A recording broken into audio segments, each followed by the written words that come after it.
Listo. Ok, listo. Bueno, entonces vamos a continuar. Yo había empezado, pero no me había fijado que todavía no habían entrado. Entonces, ahorita lo importante es, me dicen si se mira la diapositiva. No sé, mira. No se Todavía mira. no.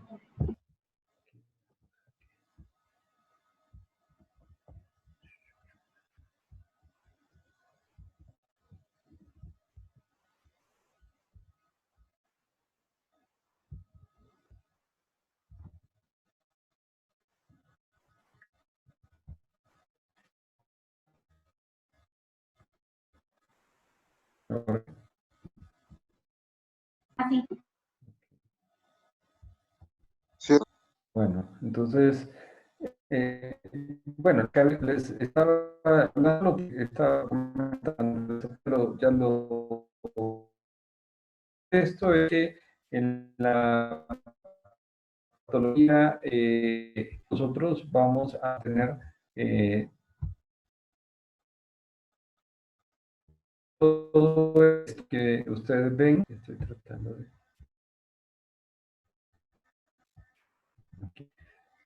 el signo de vulgar en la hepatitis, patología que hay los influenza, heredó usualmente una escala sin parámetros principales. Para que ustedes se lo vamos a englobar en el memo técnico 13.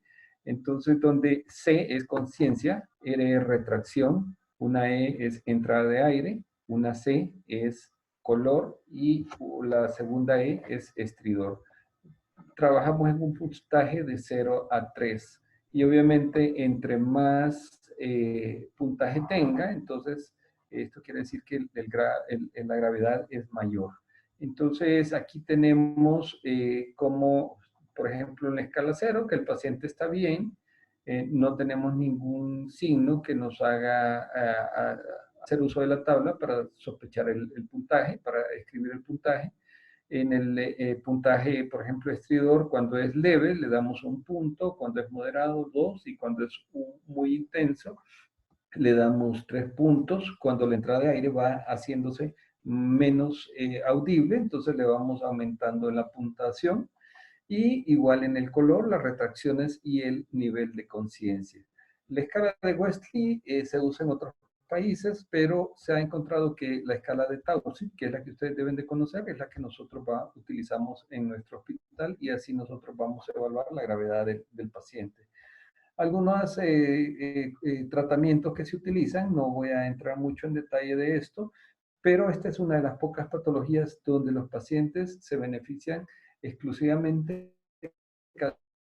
del usuario que se utiliza en el manejo del grupo es la budesonida. La budesonida probablemente ustedes la deben de haber escuchado con el nombre comercial, que es Publicort.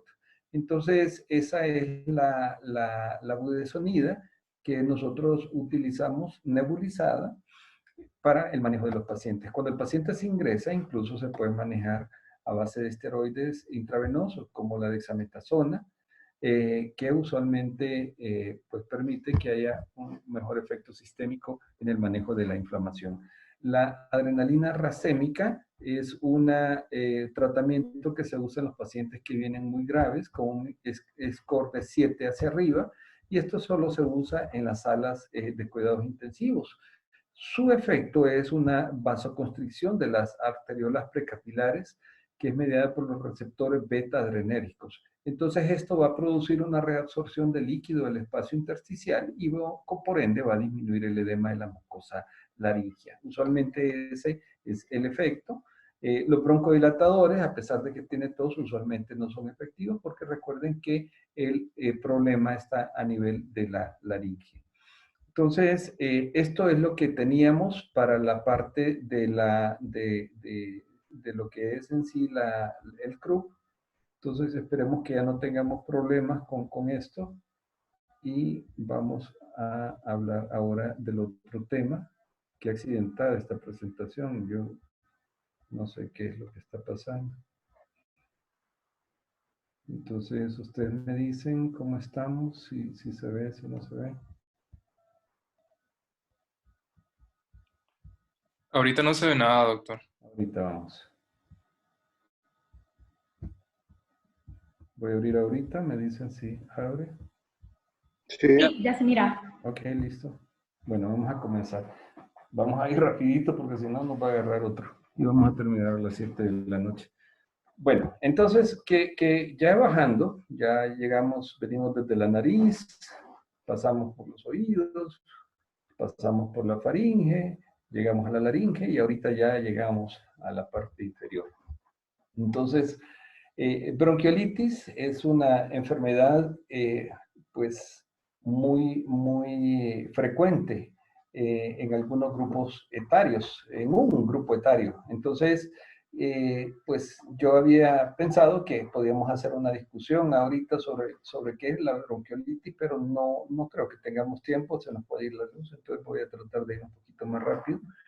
Entonces, en realidad, lo que yo quiero es que ustedes sepan que la bronquiolitis es una enfermedad casi que exclusiva del grupo etario de los lactantes menores. Los lactantes menores los ubicamos en el periodo de 29 días hasta con que cumplan el año.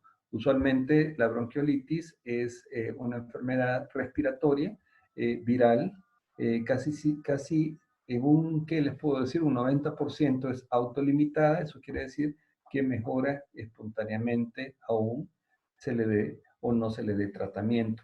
Entonces es importante. ¿Qué es lo característico de la bronquiolitis?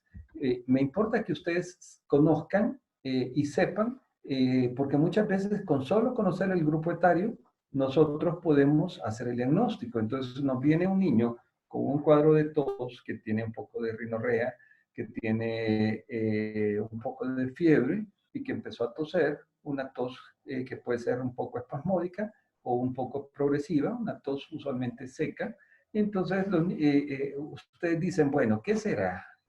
Puede que tenga o no tenga un poco de dificultad respiratoria. Entonces ustedes dicen, está dentro del grupo etario. Lo primero, entonces el grupo etario es importante porque yo no voy a decir un niño de 3 años tiene bronquiolitis. La bronquiolitis se presenta en los primeros 2 años, pero es muy raro que nosotros tengamos un niño de 18, de 20 años, de 20 meses, perdón, con un cuadro de bronquiolitis. Tampoco va a tener bronquiolitis un niño de 4 años.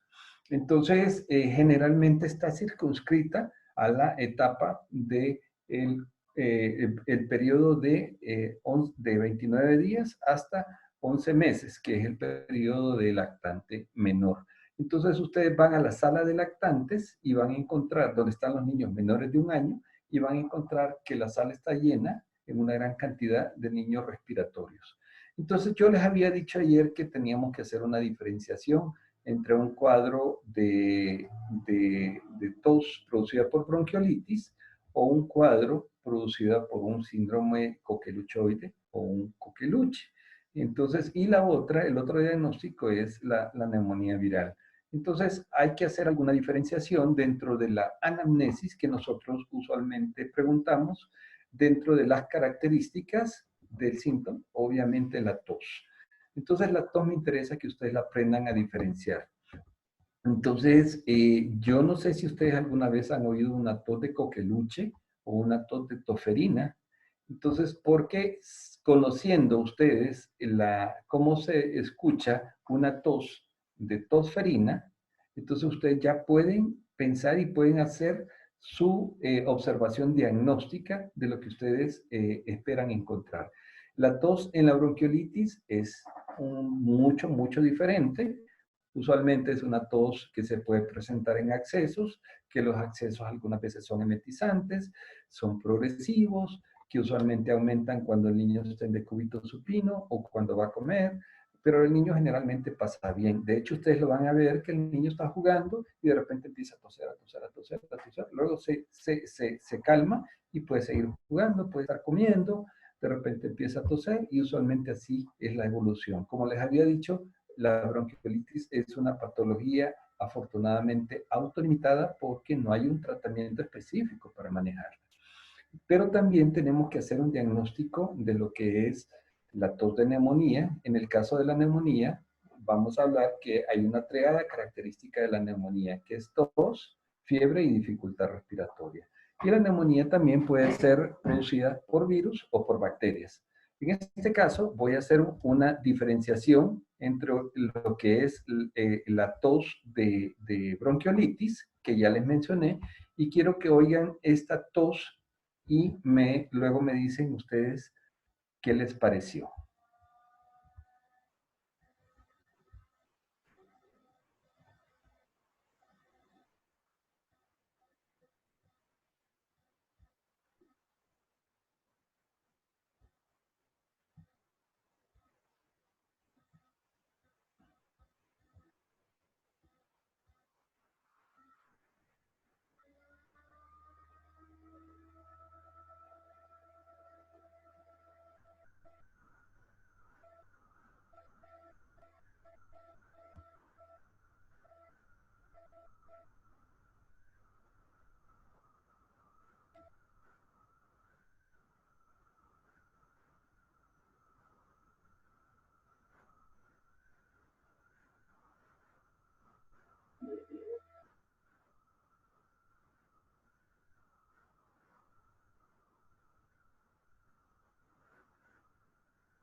¿Qué les pareció?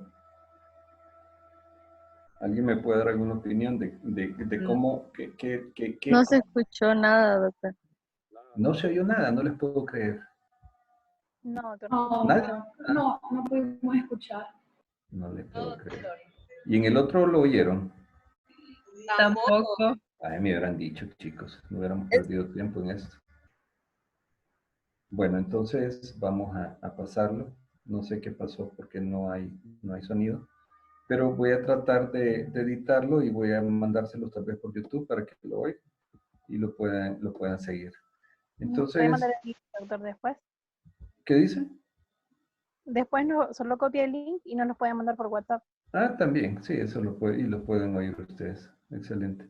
Bueno, entonces, ya entrando en materia, entonces vamos a hablar de la definición de bronquiolitis. Los libros que son, de esos libros que son muy, muy académicos, hablan de bronquiolitis como un primer episodio de sibilancias, que puede ser precedido siempre por un cuadro de rinorrea, tos, taquipnea. Usualmente, para que haya bronquiolitis, tiene que haber un cuadro respiratorio, tiene que haber un cuadro viral previo, en este caso un resfriado. Entonces ya vamos tomando en cuenta de la importancia del cuidado de un resfriado. Ya vimos que un resfriado puede producir una otitis media, una sinusitis, nos puede incluso producir nos puede producir un cuadro de un CRU y pues vamos a ir bajando y vamos a ver que también nos puede producir una bronquiolitis y nos puede desencadenar o detonar una crisis de asma o llevar hasta una neumonía. Entonces es importante tener en cuenta eso. Bueno, entonces puede o no puede haber fiebre y como les decía es un episodio autolimitado. Entonces, de repente alguien me va a decir, bueno, y entonces el niño tiene más cuadros de sibilancia, ¿qué es? Bueno, es un paciente que ya lo podemos denominar como hiperreactor bronquial. Entonces, cuando ya los niños tienen más de 2 o 3 crisis de sibilancias, entonces ya nosotros tenemos que empezar a buscar que haya algún signo de atopia familiar. Entonces, en este caso, nosotros decimos, bueno, si ya es tercer ingreso, entonces vamos a investigar a los padres si son asmáticos, si tiene algún hermano que también es asmático, si los papás son riníticos o padecen de dermatitis atópica, porque probablemente este niño a la larga va a ser asmático o va a llegar a ser asmático. Entonces, esto es importante conocerlo. Normalmente los niños pueden tener varios episodios de este tipo y únicamente no es nada más que una reacción normal de sus vías aéreas a una hiperrespuesta exagerada a algo. Pero muchas veces los niños, dependiendo de su fenotipo, que eso vamos a hablar en la clase de lunes, del fenotipo de cada paciente, para enfrentarse a los procesos atópicos, y vamos a ver que existen 3 fenotipos principales. Entonces, de acuerdo a eso, nosotros le vamos a encajar en lo que vamos a denominar como sibilancias precoces transitorias. Eso está en su libro, ustedes lo pueden buscar y entonces ahí pueden ver la diferenciación entre lo que son las sibilancias precoces transitorias, las sibilancias persistentes no atópicas y las sibilancias atópicas persistentes, que son las características de los pacientes asmáticos. Pero no voy a entrar en detalle en eso. Lo único que sí hay que tener pendientes y saber de que para que haya una bronquiolitis tiene que haber sibilancias. Entonces, hay algunos factores relacionados al inicio de la bronquiolitis. Usualmente los factores son comunes a todas las vías aéreas que nosotros hemos mencionado y vamos a mencionar: tabaquismo, ausencia de lactancia materna, ausencia de vacunación, bajo nivel socioeconómico, los cambios, las exposiciones a frío-calor, calor a frío, hacinamiento, entonces todos los datos que nosotros ya sabemos. Usualmente aquí donde vamos a tener afectación va a ser a nivel de las pequeñas vías aéreas. Usualmente la lesión aquí va a estar localizada, como su nombre lo dice la enfermedad bronquiolitis. Entonces, ¿dónde va a estar ubicada la lesión? Va a estar ubicada en los bronquiolos. Ahí es donde usualmente nosotros vamos a tener la inflamación. Entonces, esta en algunos casos se ha asociado a desarrollo de asma en etapas posteriores de la vida. Bueno, ya habíamos mencionado todos los factores predisponentes que pueden causar esta patología. ¿Quién la produce? Bueno, está relacionada a un tipo de virus específico que es el virus sincitial respiratorio. El virus sincitial respiratorio es de las causas, de los gérmenes que causan más comúnmente este tipo de patologías, hasta en un 50%. No necesariamente es el virus sincitial respiratorio que va a estar relacionado plenamente al desarrollo de la bronquiolitis, pero ustedes ahí tienen otros gérmenes que pueden estar relacionados. Incluso se menciona también algunos gérmenes atípicos como el Mycoplasma pneumoniae o la Clamidia pneumoniae, que pudieran estar relacionados en este tipo de patologías. Como en todas las patologías, a mí me interesa conocer este germen, este virus sincitial respiratorio. Es importante conocerlo. Vemos que es un virus sumamente pequeño, de la familia Paramyxovididae, de 120 hasta 130 nanómetros, del género Pneumovirus. Tiene una envoltura lipoproteica, como la mayoría de los virus, y tiene, igual que el coronavirus, un ARN de una sola cadena. Entonces, algo característico de este virus, por lo cual este virus casi no genera anticuerpos, es que no tiene proteínas de membrana. Entonces recuerden que las proteínas de membrana son las que van a codificar la secuencia genética del virus. Y usualmente el hecho de que ustedes han oído de que en la influenza usualmente el virus tiene el H2N3, H5N2, eso es porque tiene diferentes proteínas. Entonces, hay unas proteínas, neuroaminidasa, que en el virus de la influenza tiene 9 y tiene 11 proteínas hemaglutininas. Con la temporada, cada vez que todos los años, nosotros, especialmente los que estamos en el sector salud, tenemos que revacunarnos, porque la secuencia genómica se modifica y ya la cepa que viene para este año ya no es la H3N2, sino que va a ser la H5N3, por ejemplo. Entonces, para eso nosotros no tenemos anticuerpos y tenemos que vacunarnos. Entonces, les decía, este virus no tiene proteínas de membrana, y el hecho de no tener proteínas de membrana, a pesar de que solo tiene un serotipo y 2 subgrupos, lo hace sumamente virulento porque no genera defensas. Y entonces ese virus puede entrar y salir y no genera anticuerpos porque obviamente el cuerpo no lo reconoce y por lo tanto no genera anticuerpos, y entonces puede afectarnos. Tan es así que ya para los 3 años un 99% de la población está afectada. Nosotros, los que estamos aquí, un 100% segurito que ya hemos estado expuestos al virus sincitial respiratorio. Es de distribución universal y de alta contagiosidad. ¿Cómo se compara? Bueno, entonces, igual que la mayoría de los virus, así se va a transmitir. Entonces, por las gotitas de saliva, por los vómites, porque de repente besan a los niños, como de repente estornudan. Entonces, todo eso, pues, contribuye a la diseminación. Para recordar, yo les había mencionado que teníamos 23 generaciones bronquiales. Entonces, ya en este caso, donde vamos a tener una mayor afectación va a ser a partir de la generación 5 hasta la generación 19. Que ahí es donde usualmente vamos a tener la mayoría los bronquiolos y es donde usualmente vamos a tener las áreas de inflamación. Recordando, vamos a tener que hay la vía aérea a medida que va creciendo, va llegando hacia áreas distales, va disminuyendo en su calibre, perdón. Entonces, a más distal, entonces el diámetro va disminuyendo alveolar 0.04 milímetros. Nosotros vamos a dar aquí más o menos entre 0.3 y 0.05 milímetros. Eso es más que todo lo que tenemos. Y el epitelio bronquial pues va aplanándose a medida que va llegando a los alvéolos. Entonces se va volviendo a funcionar. Entonces incluso la capa muscular va haciéndose más delgada y únicamente vamos teniendo un poco de carga modificando. Entonces, eso hace de que cuando entra una partícula, en este caso el virus, que llegue al epitelio, usualmente el virus sincitial respiratorio tiene predilección por el epitelio del bronquiolo, entonces llega, se aloja y empieza a liberar mediadores. Los mediadores, yo les había mencionado ayer, producen un aumento de la permeabilidad capilar. Entonces, lo primero que vamos a tener es edema. El aumento de edema va a producir un estímulo en la liberación de algunos mediadores.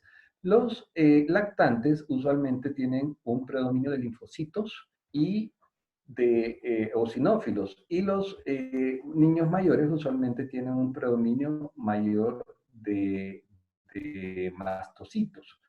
Entonces, ¿pero qué es lo que ocurre acá? Bueno, entonces dentro de los mediadores que se liberan están los eosinófilos. Son citoquinas inflamatorias, entonces llegan los eosinófilos y liberan una proteína que se denomina la proteína catiónica del eosinófilo.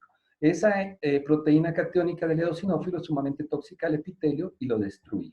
Lo destruye. Entonces, aparte de que se provocó el edema, entonces estamos provocando una destrucción del epitelio respiratorio.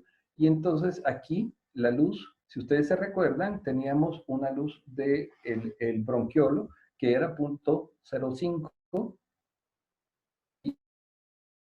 y si ustedes a eso le suman presencia de líquido y si a ustedes a eso le suman la destrucción del epitelio, entonces vamos a ver de que prácticamente la luz del túbulo está completamente obstruida. Aquí usualmente no vamos a tener problemas, no vamos a tener problemas en el alvéolo, únicamente es a nivel del bronquiolo. Entonces, eso es para que me entiendan lo que viene a continuación. Que tenemos un infiltrado linfocitario, se liberan los mediadores, la proteína catiónica del eosinófilo destruyó el epitelio, esa gran cantidad de moco que se forma tapones y pues eso también forma el edema. Si ustedes se fijan, aquí yo no estoy mencionando broncoespasmo. El broncoespasmo no ocurre como parte del mecanismo fisiopatológico de la bronquiolitis. Esa es la diferencia con el asma. En el asma usualmente, aparte de que es mediada por una relación atópica, de hecho, lo primero que ocurre en la fisiopatología del asma es el broncoespasmo. Aquí nosotros no vamos a tener presencia de broncoespasmo y dentro del marco fisiopatológico vamos a tener infiltrado celular, necrosis, moco y edema. Entonces, esos son los 4 componentes. ¿Qué nos va a provocar esto? Bueno, esto nos va a provocar una obstrucción o total de los bronquiolos. Eso es bien, bien importante que ustedes lo conozcan. Y entonces, al obstruirse los bronquiolos, ¿qué va a pasar? El aire no va a pasar a los alvéolos. No pasa en los alvéolos, ¿qué va a ocurrir? Entonces, el aire va a entrar, pero no va a salir, se va a empezar a quedar retenido. Cuando ese aire se quede retenido, ¿qué es lo que va a pasar con el aire que queda en el pulmón? Va a empezar a llenar el pulmón de aire y entonces eso va a provocar una hiperinsuflación. De repente se formó un tapón de moco y ese moco obstruyó un segmento alveolar. Yo les había dicho que los niños menores de 1 año no tienen los poros de Kohn y no tienen los canales de Lambert. Entonces no hay una comunicación entre los segmentos alveolares ni entre los alvéolos. Entonces se forma un tapón, llega a ese segmento alveolar, lo colapsa y eso va a formar una atelectasia. Entonces un acúmulo de aire con presencias o áreas donde no hay oxigenación, eso nos va a llevar a una alteración en la relación entre la ventilación y la perfusión y eso nos va a llegar a producir una hipoxemia. El mecanismo fisiopatológico fundamental de la bronquiolitis es la hipoxemia. Entonces ya les mencioné, se produce por una alteración entre la ventilación y la perfusión. Entonces, si nosotros hiciéramos un corte seccional, miraríamos que tenemos una obstrucción ahí. Ahí lo que tenemos es edema, moco y detritos celulares, que eso nos va a producir una obstrucción bronquiolar. Ahora, quiero que se recuerden cuando ustedes, no sé si todavía eso lo vieron en física o lo vieron en fisiopatología, que había una ley que se denominaba la ley de Peaucelli, ¿verdad? De Hagen-Peaucelli. No sé si alguien se recuerda qué significa esa ley y cómo me la puede describir, cómo la podemos aplicar acá. ¿Alguien se acuerda de la ley de Hagen-Peaucelli? Ok, se la voy a mencionar.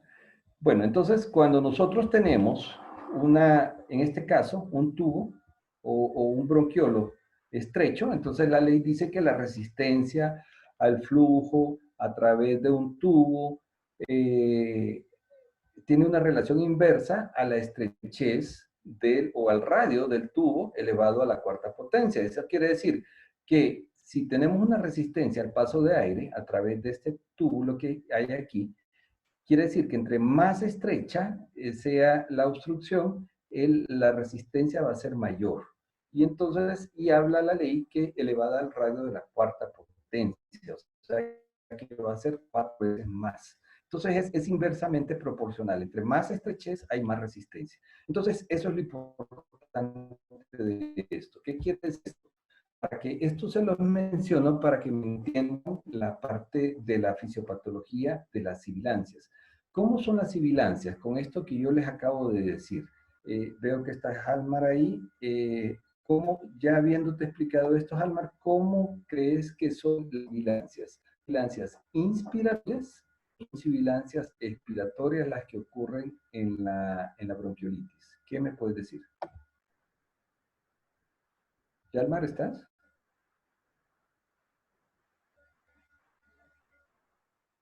¿Carmen?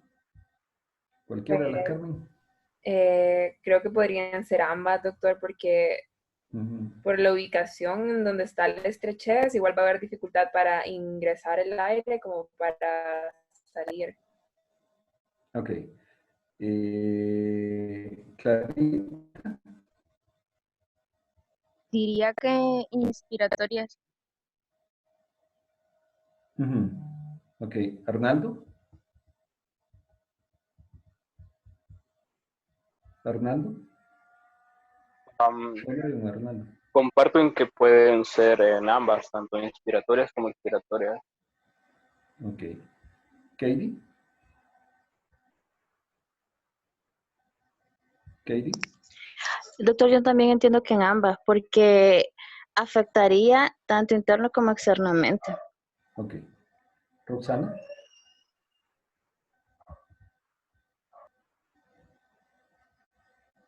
Bueno, yo le voy a hacer una pregunta Doctor, ahorita. Dígame. expiratoria, doctor. Ok, muy bien. Sí. Le voy a hacer una pregunta ahorita. Entonces viene el aire acá en la inspiración. Entonces ustedes están metiendo aire en la inspiración. Aquí hay una obstrucción. Aquí hay una obstrucción. ¿Qué es lo que ustedes tienen que hacer para meter aire? A través de esta parte donde está obstruida. ¿Qué van a hacer ustedes? Van a aumentar el esfuerzo respiratorio, ¿verdad? Entonces van a empezar a usar los músculos accesorios de la respiración. Y aparte de eso, van a aumentar la frecuencia respiratoria. Entonces van a tener taquipnea y van a tener uso de músculos accesorios. El hecho de que ustedes me den presión, ¿qué es lo que va a pasar aquí a nivel del bronquiolo? ¿Qué va a pasar? Entonces, este bronquiolo se va a dilatar y va a permitir que pase el aire libremente hacia los pulmones, hacia el resto de los alvéolos y hay intercambio gaseoso.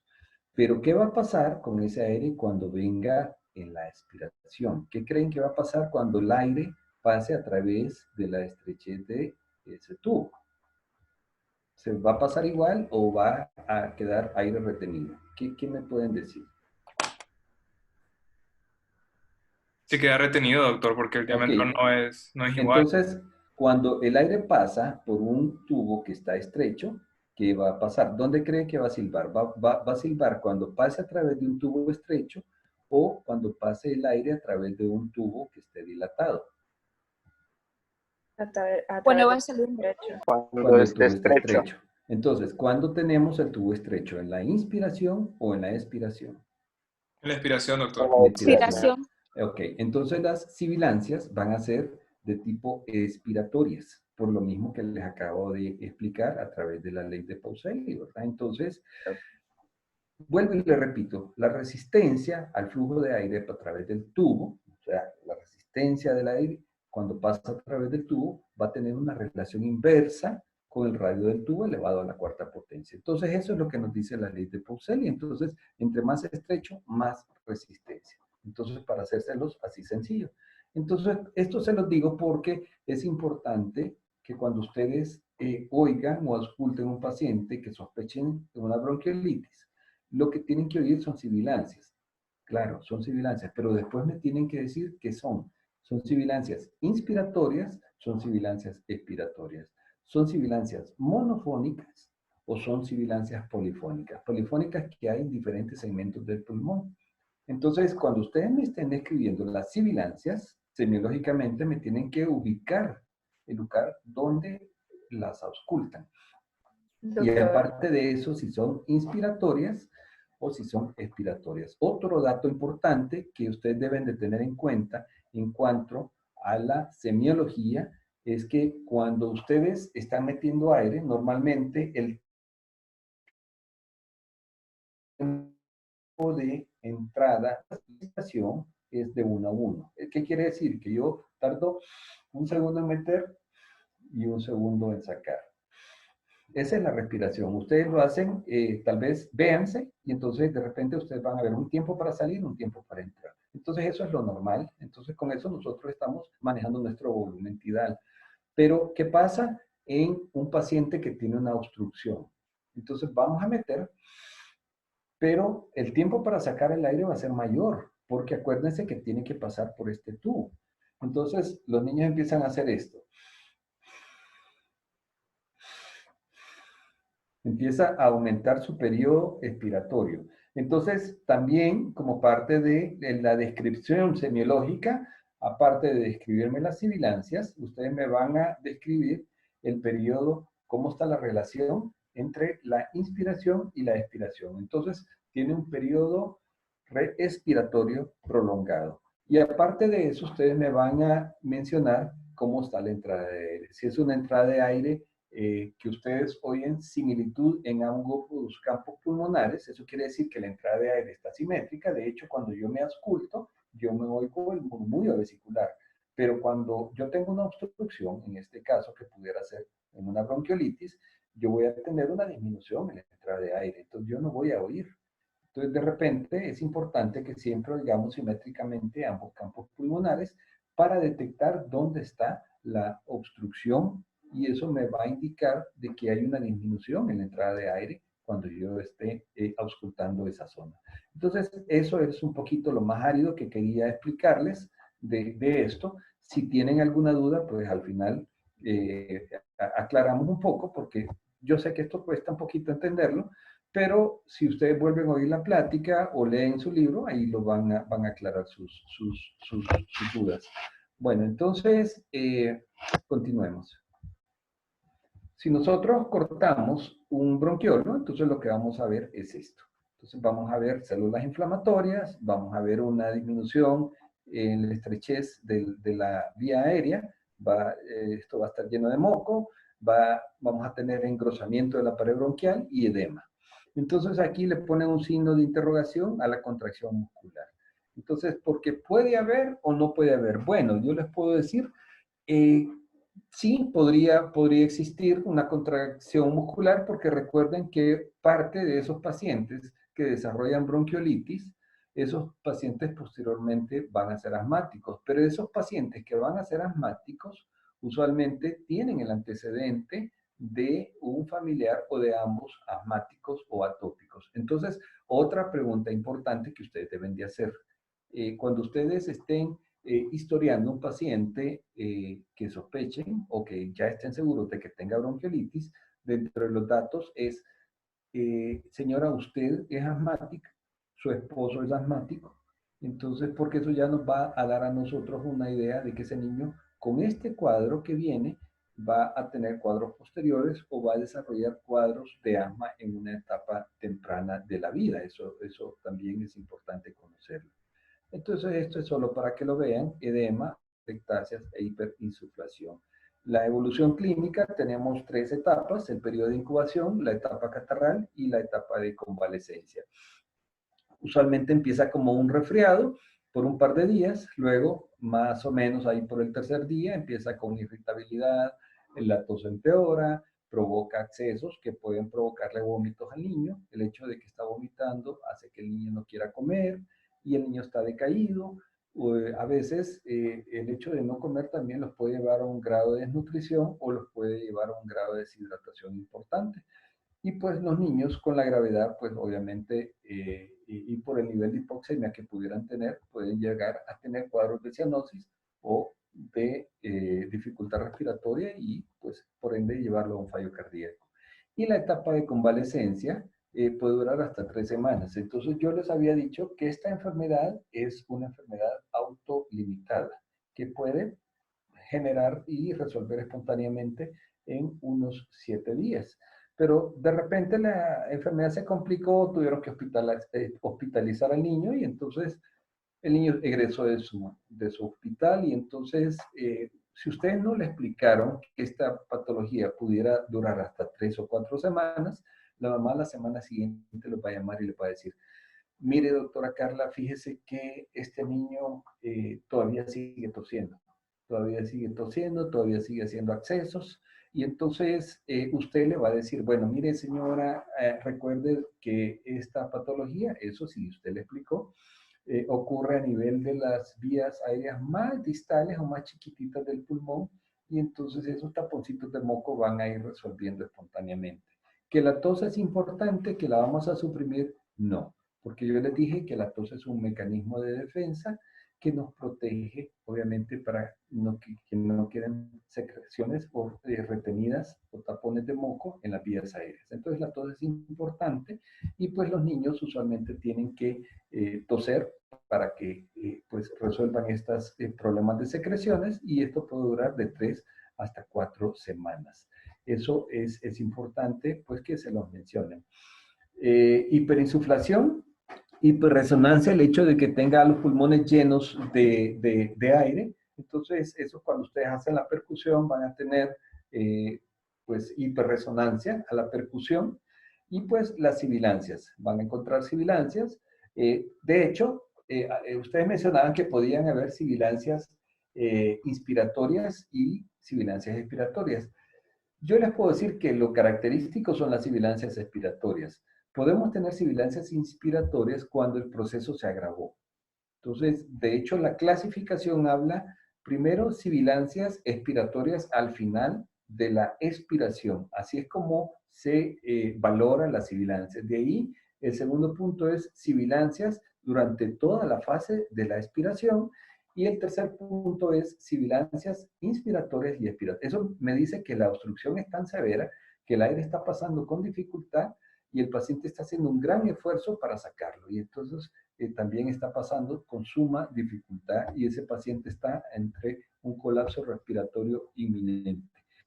Podemos encontrar roncus y estertores finos. Y al igual que en el asma, lo que no podemos encontrar son estertores crepitantes o crepitantes. ¿Por qué? Porque los crepitantes son sonidos característicos de los alvéolos. Vamos a auscultar crepitantes en una neumonía donde nosotros tengamos presencia de secreciones en los sacos alveolares, pero no vamos a tener crepitantes en una sibilancia. Que si los encontramos, pueden haber, claro que pueden haber, pero ahí ustedes tienen que ya sospechar que el paciente se está sobreinfectando y que pudiera tener un cuadro de una neumonía asociada. Es importante tener en cuenta eso porque normalmente no deben de auscultar crepitantes. En una radiografía, ¿qué es lo que vamos a encontrar? Bueno, les voy a mencionar varias radiografías que casi los mismos signos patognomónicos que ustedes van a encontrar. ¿Qué es lo importante que tenemos? Si nos acordamos de la fisiopatología que les expliqué, hay una obstrucción. Entonces, esa obstrucción que hace limita el retorno del aire. ¿Y eso qué hace? Que el aire se me quede retenido en los pulmones. ¿Y eso qué hace? Que eso va a producir una hiperinsuflación. ¿Y eso qué va a pasar? Que la hiperinsuflación, a medida que el aire se vaya quedando retenido, me va a ir aumentando el diámetro de la caja torácica. Y entonces los pulmoncitos que normalmente son 7 espacios intercostales, que nosotros vemos que los espacios están así angulados, que están pegaditos, entonces de repente vamos a ver que se van a empezar a separar. Podemos encontrar hasta 8 o 9 espacios intercostales sumamente separados y aplanándose. Eso quiere decir que vamos a ver un pulmón completamente negro porque está lleno de aire. Eso me va a decir a mí que el grado de severidad que el paciente está teniendo. Hay signos como la hiperinsuflación, el aplanamiento de los diafragmas, la horizontalización de las costillas y áreas de atelectasia e infiltrado. Esto es importante tener en cuenta. La atelectasia, yo les había explicado que no es más que un segmento de un colapso, perdón, de un segmento alveolar. ¿Y esto qué ocurre? Como los niños no tienen las comunicaciones de los poros de Kohn y los canales de Lambert, entonces esto usualmente hace de que los niños se provoca y esto va a crear una presión negativa. En este nivel no vamos a tener intercambio gaseoso porque esta es un colapso de un segmento alveolar. Pero como es un colapso, esto va a crear una presión diastino. El diastino viene acá. Entonces aquí viene la tráquea, aquí está la bifurcación, bronco derecho, bronco izquierdo, el corazón, ustedes miren cómo está detraccionado, cuando el corazón debería estar acostadito aquí, entonces está sumamente traccionado y miren cómo están, contemos los espacios, 1, 2, 3, 4, 5, 6, 7, 8 espacios, casi 9 aquí. Miren cómo estamos de lleno de aire y tenemos aquí un poco de infiltrado, que es característico por los tapones de moco que vamos a tener ahí a nivel de todos los conductos bronquiolares. Vemos otra radiografía aquí, exactamente lo mismo. Vamos a ver infiltrado, tenemos un infiltradito, hiperinsuflación, aumento, si tomamos una placa lateral, un aumento del diámetro anteroposterior y vamos a tener aquí presencia de atelectasias y aplanamiento de los diafragmas. Eso lo vemos también en esta otra. Es importante tener en cuenta eso. Casi siempre son los mismos signos que nosotros vamos a tener. Aquí vamos a tener lo mismo, hiperinsuflación, aplanamiento, área de atelectasias e infiltrados y horizontalización de las costillas. Aquí tenemos otra. Y aquí tenemos otra. Miren, aquí está el área de atelectasia. Y miren esta es bien característica. Aquí lo que nosotros tenemos es una imagen en cuña, que es la atelectasia, y si ustedes observan, el mediastino debería estar aquí centrado. Miren cómo está desplazado. Aquí la atelectasia traccionó hacia el lado de la lesión, el mediastino, por la presión negativa que se genera. Esta es una placa característica. Miren la silueta cardíaca, pareciera que tuviera dextrocardia, ¿verdad? Está hacia el otro lado. Es importante tener esto. Las atelectasias usualmente son así. Aquí nada más tenemos en un bebé signos de atrapamiento aéreo. Miren cómo están los espacios costales separados.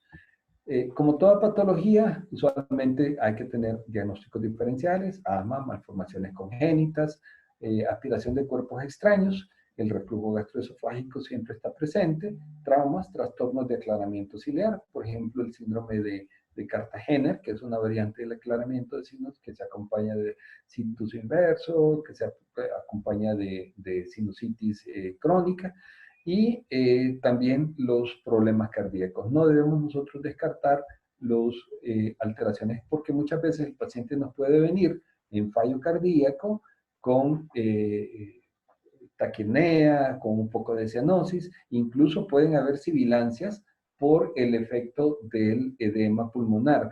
Pero en el edema pulmonar deben de recordar que las sibilancias son inspiratorias y expiratorias. Entonces, usualmente el fallo cardíaco siempre dentro de nuestras preguntas hay que hacer, el niño padece algún tipo de enfermedades del corazón o ha tenido alguna patología cardíaca, entonces, porque sí se nos puede pasar y meter a un paciente como una bronquiolitis cuando en realidad lo que tiene es un fallo cardíaco. Hay que tener mucho cuidado con eso. El tratamiento, pues voy a ir rápido porque generalmente no hay nada escrito, cada vez se están publicando nuevas cosas, pero se ha visto, y todos los metaanálisis que se han hecho, que no hay un tratamiento específico, como por ejemplo los esteroides en el CRUP. En este caso no hay que los broncodilatadores, que los esteroides, que la adrenalina, que cualquier otro medicamento que se pueda usar para el manejo de la bronquiolitis. Yo les había dicho, la enfermedad es autolimitada, y les puedo decir que de un 100%, nada más un 10% son los que van a necesitar un cuidado a nivel hospitalario o en una sala de hospitalización con oxígeno, con cualquiera de las otras, de los otros medicamentos que yo les voy a hacer de su consideración. Entonces, usualmente, aquí lo que únicamente tenemos a la mano y que se ha visto que funciona es el oxígeno. Si tenemos una saturación menor del 92%, la vía aérea o la naricita hay que cuidarla. Yo les había dicho que los niños son respiradores nasales por excelencia hasta los 7 meses, y si tienen obstruida su naricita, muchas veces con que ustedes le mantengan limpia la nariz, poniéndole solución salina, aspirando secreciones, entonces van a tener esa nariz permeable, el niño va a poder estar respirando por su naricita. Mantener el equilibrio hídrico y nutricional es sumamente importante. Si el niño no puede tolerar, pues ustedes pueden hacer uso de sondas nasogástricas para poderlo alimentar. Y una vez que el niño ya mejora, pues ustedes lo pueden mandar a casa. Eso es todo, no hay nada específico que me diga pues que el paciente tenga que usar algún otro tipo de medicamentos. Ya de tipo intrahospitalario, pues ya se usan algún otro tipo de tratamientos que yo les voy a mencionar. Pero lo principal y el gold estándar, o sea, el tratamiento o el tratamiento estándar, o lo más importante del tratamiento que nosotros debemos de tener en cuenta es el tratamiento de sostén. El tratamiento de sostén es la parte fundamental del manejo de un paciente con bronquiolitis. Ya les mencioné, mantener el equilibrio hídrico, nutrirlo, que no le falte su lactancia materna, oxígeno, la posición, todo eso es sumamente importante. Existen otros, pero ninguno de estos que les menciono aquí tiene una acción directa sobre la evolución del manejo de este niño. Usualmente el tratamiento de sostén se basa en oxigenoterapia, En control térmico, usar acetaminofén en el caso de que el paciente está con un poco de temperatura, hidratación, alimentación, kinesioterapia. Lo pongo aquí con signos de interrogación y la posición.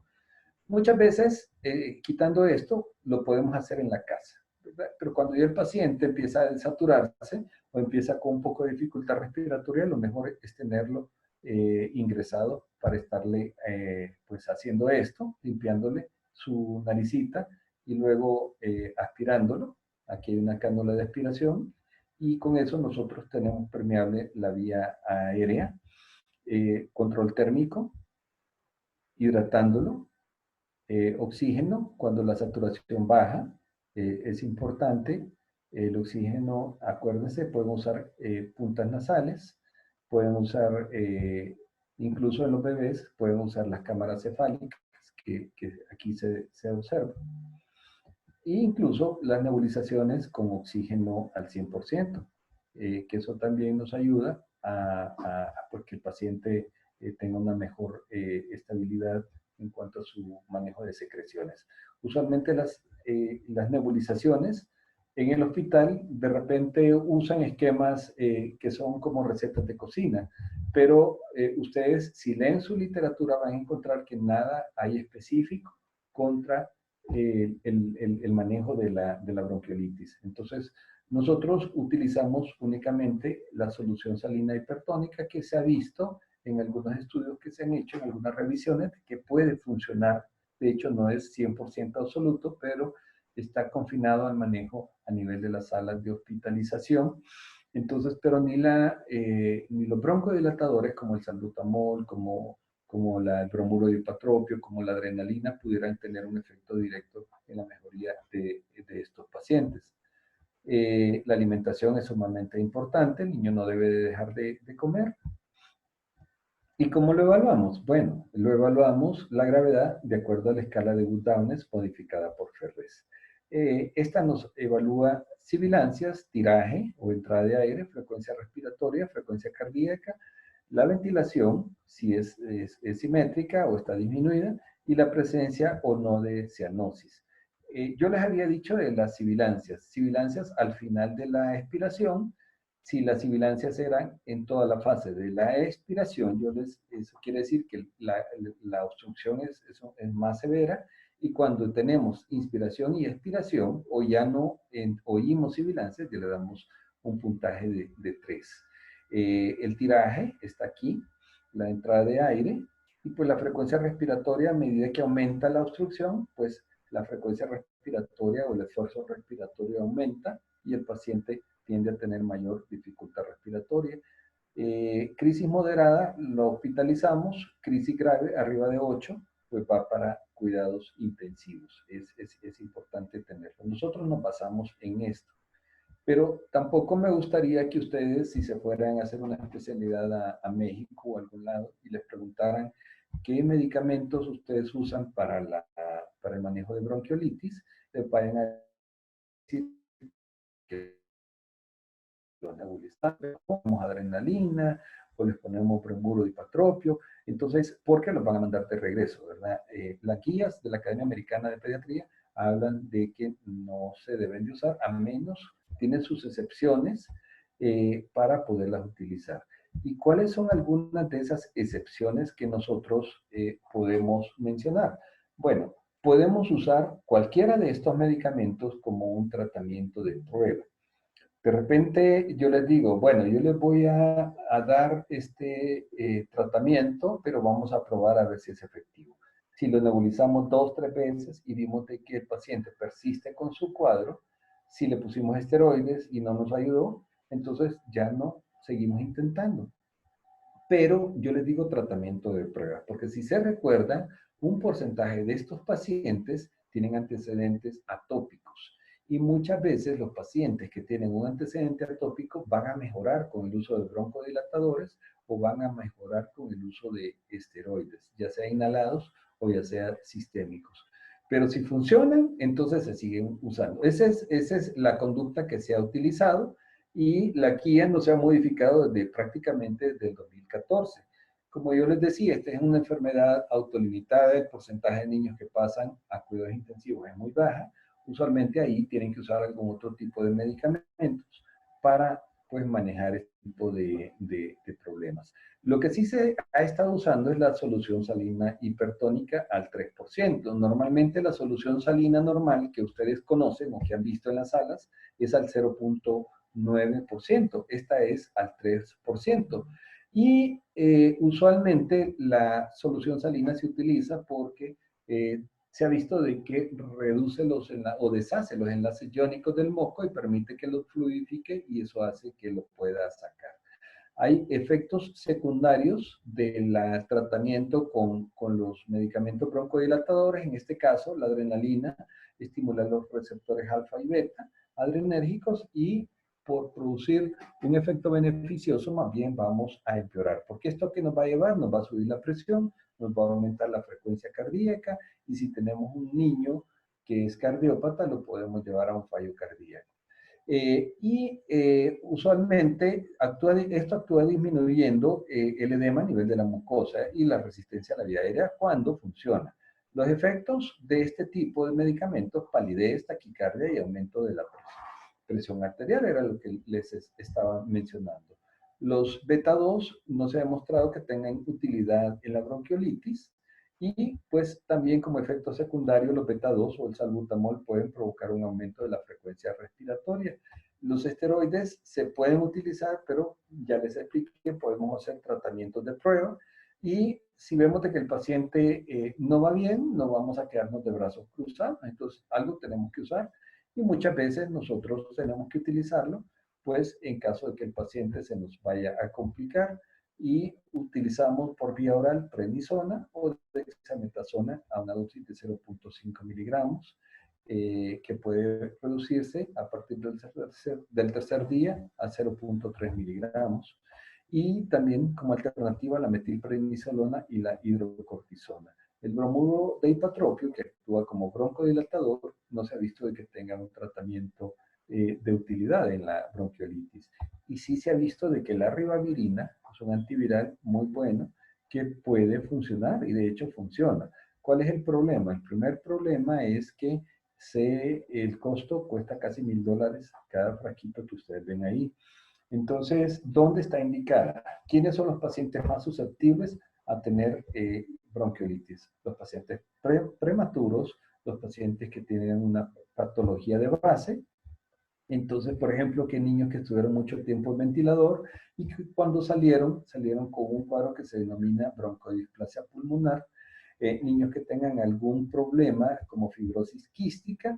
Entonces, en ese caso, usualmente se utiliza más que todo para prevenir que el paciente no desarrolle, pero no va a ser efectivo para cuando el paciente ya tiene la enfermedad.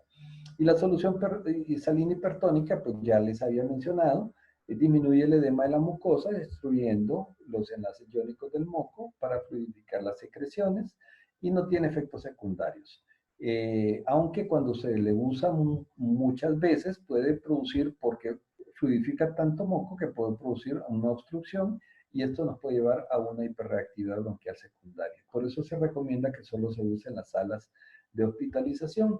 ¿Cuándo vamos a hospitalizar a un paciente? Bueno, ya les había dicho cuando tenga arriba de 7 en la escala, que el paciente también luzca tóxico, porque probablemente tenga alguna sobreinfección, que el paciente sea muy pequeñito o sea prematuro, o venga haciendo periodos de apnea, que de repente la mamá le dice, fíjense que por ratito se queda sin respirar, no, ese paciente va para adentro. Pacientes que están desaturándose, es importante tener en cuenta y siempre medir la saturación, porque si nosotros encontramos que ese paciente tiene una saturación abajo de 92, ese paciente tiene que colocarse el oxígeno y dejárselo. Cuando la frecuencia respiratoria tenga más de 60 por minuto, todo niño menor de 6 semanas de edad con una sospecha de bronquiolitis debe ser hospitalizado. Pacientes con cardiopatías, que tengan una patología pulmonar crónica grave, ya les mencioné algunas de ellas, la saturación que sea abajo de 93, te menciono ahí, pero es abajo de 92, y que también se le dé cuando el niño esté en alimentación problemas digestivos, que esté tosiendo y que cada vez que tose provoque vómitos y se esté deshidratando, y esa deshidratación ya esté sobrepasando un 5%, de dificultades psicosociales. Usualmente son pacientes que probablemente ustedes lo mejoraron y dijeron, bueno, este niño evolucionó bien, ya se va, pero de repente le dan egreso como a las 5 de la tarde, y la muchacha de allá de Lepaterí, que no tiene cómo irse, anda sola, y si ustedes la sacan del hospital, se va a quedar en una banquita esperando al día siguiente. Entonces piensen todo lo que pueda pasar durante la noche, y en la madrugada les va a llevar con un cuadro de dificultad respiratoria y hasta lo pueden llevar a cuidados intensivos. Hijos de una madre que sea adolescente, que no tenga los cuidados, entonces tienen ustedes que ver y manejar eso, ¿verdad? Meterse en la vida de la familia, pues para pues, dar indicaciones de cómo pueden ayudar. Y lactantes prematuros. Lactantes prematuros también tienen que hospitalizarse. ¿Cómo se previene? Pues como todos ya sabemos, ¿verdad? Previniendo los olores fuertes, no solo cigarrillos, sino que muchas veces almacenan insecticidas, acaban de pintar la casa y los niños pueden ser susceptibles y pueden desarrollar cuadros de hiperreactividad bronquial o puede desencadenar un cuadro de tos. El lavado de manos es importante. Nosotros que somos papás o mamás que tenemos hijos, cuando lleguemos del hospital, ahora lo hacemos, pero antes probablemente quizás no.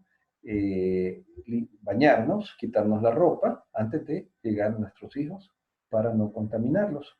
Y mantener alejados a las personas que tengan cuadros de resfriado o de tos. Afortunadamente para ellos todavía no se ha hecho la vacuna, no tenemos una vacuna específica, están trabajando en eso, pero los niños por el momento se salvan de la vacuna. Entonces, ahorita con esto terminamos. Pues si tienen alguna pregunta, con gusto, tenemos unos minutos pues para poderlas aclarar. Doctor, cuando mencionaba estertores finos, ¿es lo mismo que decir estertor subcrepitante? Sí, sí, cuando hablamos de los estertores gruesos son los roncos. Ya estertores finos, la verdad que la palabra no está bien. Hablamos ya de los que ocurren a nivel de los alvéolos. Usualmente esos son los que nosotros tenemos. Entonces, eso es lo que nosotros así lo diferenciamos. Pero cuando yo les digo crepitantes, entonces les estoy diciendo pues que son los que ocurren a nivel de los alvéolos. ¿Otra pregunta? Doctor, una consulta. ver. Cuando tenemos a un bebito, por ejemplo, de unos 6 meses, 7 meses, que tiene la emergencia por repetición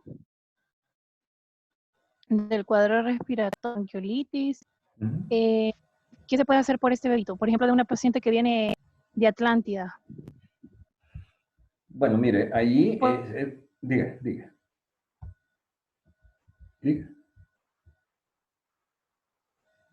No, solamente eso. ¿Qué podemos hacer por el pacientito si está presentando estos cuadros a repetición? Por ejemplo, venir 3, 4 veces y el niño siempre viene con el mismo cuadro respiratorio. ¿Qué podemos hacer por él aparte del tratamiento? Era lo que yo les explicaba. Eso tienen que manejarlo. Son dificultades psicosociales, meterse en la vida de ellos y ver qué es lo que está pasando. Pues ver de dónde vienen, ver si viven hacinados, ver si pues, las condiciones en las que viven son prácticamente inviables para ese bebé.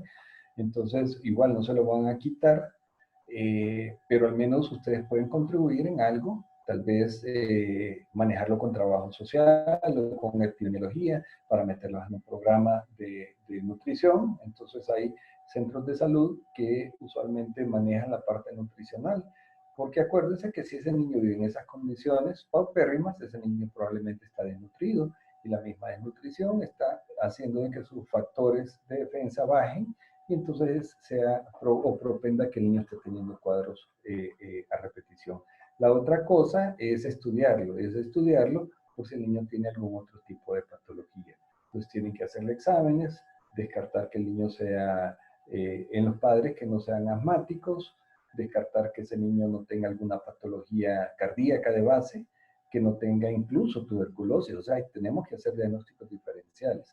Entonces ese es lo único que pueden hacer ustedes. Ya de ahí ya no se pueden meter porque si ese niño se lo lleva, se va al mismo lugar.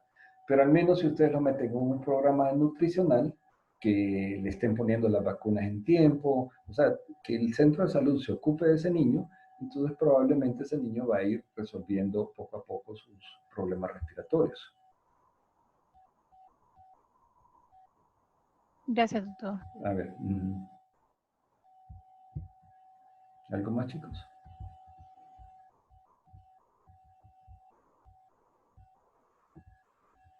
Ok, nos quedan un par de minutos. Bueno, ¿qué pasó con la clase? ¿No tuvieron clase de la una? ¿No la habían anunciado? No, doctor. ¿Por qué? No había energía, doctor. Ah, ya. ¿Pero se comunicó el doctor con ustedes? No, el doctor no nos dijo No. nada. Ah, ok. Entonces no sé qué pasó porque no me dijo nada tampoco a mí, entonces quería saber qué era lo que había pasado porque no vi programada la clase. ¿Cuántas clases les dijo que les iba a dar? No nos dijo, doctor. Él solo Ok. habló de la de ayer. Ah, ok. Bueno, entonces yo voy a hablar con él para ver qué hacemos ahí. Porque no sabía, porque no, él debe dar 3 clases, pero no sé cómo las programó y ya eso ya no me dicen ellos. Entonces voy a hablar para preguntar cómo estamos, para ver si adelantamos las otras clases. De ahí con la parte de sus rotaciones, ¿qué les han dicho cuando cambian de rotación y Enojado, eso? la verdad. ¿Les han No dicho nos algo, han Rafa? dicho. ¿No les han dicho nada?